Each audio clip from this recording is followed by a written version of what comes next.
Mamaya maglilinis ako ng sasakyan. Abangan!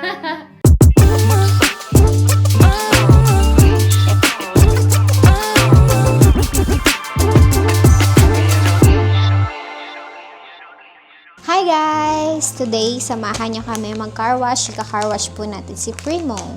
At gagamitin natin ito at itong care wipes. Ito, $2 lang sa $2 shop. Yan guys, punta na tayo. Habang makulimlim pa, kasi madumi na yung loob ni Primo. Yan! Tapos si Primo! Yan, dito po kami naki-parking sa kapitbahay. Kasi hindi ako kasya dyan. Dito sa New Zealand, right hand drive po kami. Kaya, para siyang sa, Japan. Ayan, punta na tayo sa car wash. Hi! Bye-bye muna kayo, guys. Bye-bye muna. Bye-bye. Busy siya. Oh, busy. Ayan, guys. Nandito na tayo. Ito yung manual.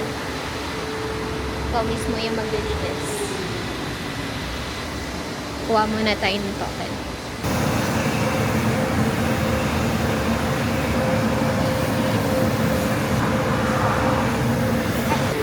Yan, mamimili ka muna dito. Free soap. I-soak muna natin yung sasakyan. Yan, kukunin natin to. Soak lang natin.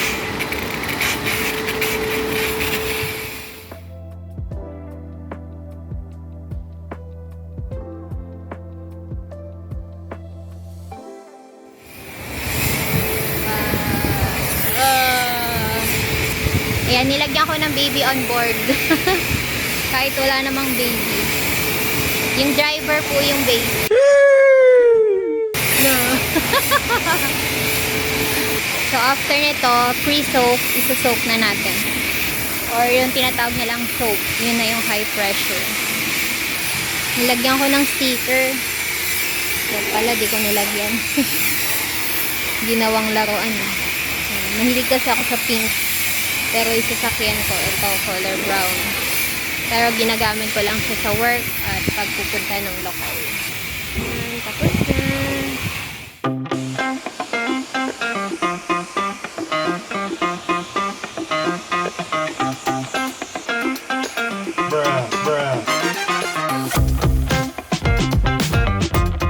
So, after soap, hindi na natin siya ipo-foaming brush. Rinse agad natin.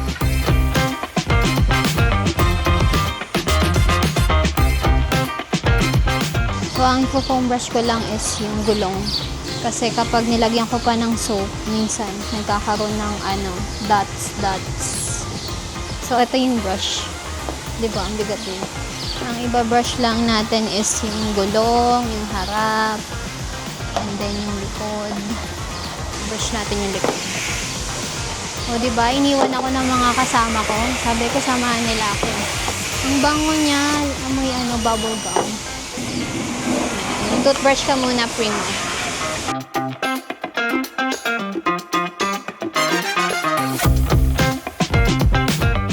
Ayan, after ng foaming brush,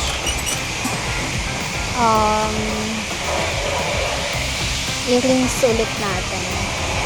Or high pressure wax.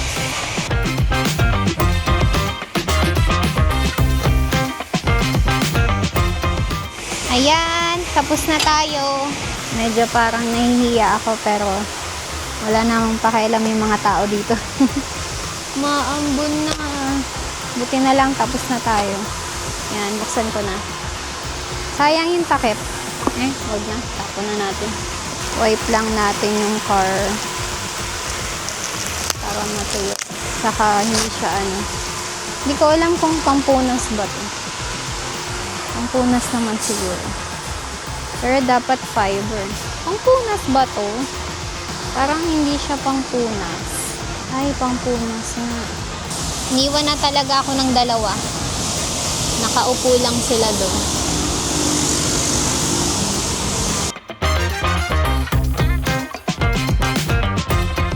ko alam kung i-vacuum ko na ba or punasan ko muna.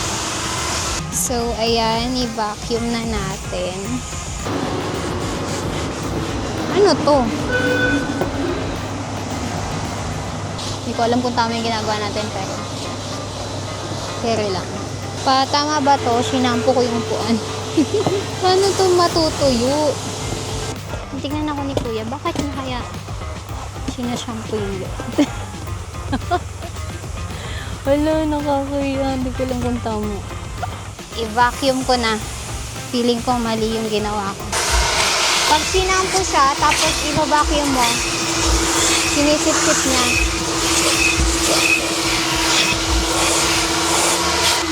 Finally, may ginawa na sila. Oh. Tignan niyo po yung nanay ko. Go, mama! Go, mama! Go, mama! Okay, guys. So, natapos na po namin linisin at nilagyan namin ng vacuum and pinabanguhan namin. Ayan, pagod kami. Pinabanguhan. Pregnant yarn. Fragrance.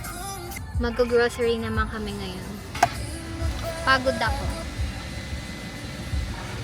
Pakita namin sa inyo kung paano kami mamili dito. Katulad ng sa sasakyan, self-service din doon. Pero meron din namang mga pwede kang pumunta sa cashier. Yan, grocery na tayo. Dito tayo sa Pack and Save.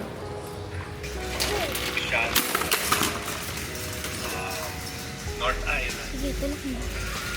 Pwede tayong sumaglit o kahit 7. Ayan, pili din tayo. Or rehearsal.